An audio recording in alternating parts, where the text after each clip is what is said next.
This is the last stage of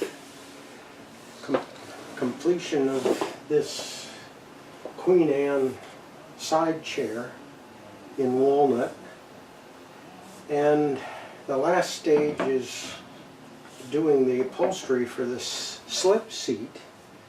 This frame sits down in this rabbet, and there's some upholstery to put on the top here. I've already attached the webbing. Now, before, a few days ago, when I put the webbing on, I wrapped it around and fastened it on the underside. And I took that off because that extra material, and I had it folded over as well, lifted the frame up above the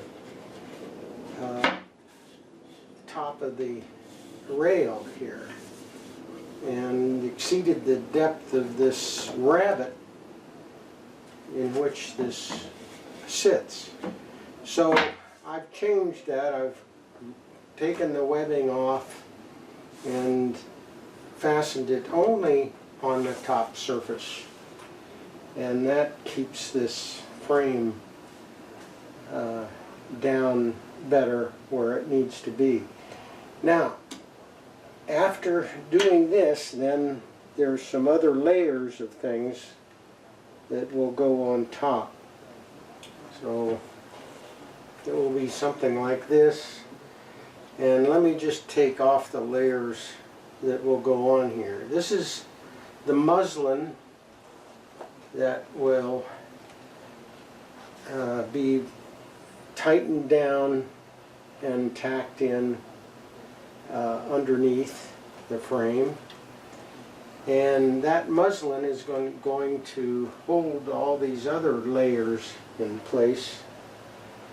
There's a couple layers of just some upholstery wadding, cotton in here, and then there's a layer of this upholstery wadding here, and then there's a 1-inch foam, which is firm foam that is cut to the same dimension as the slip seat.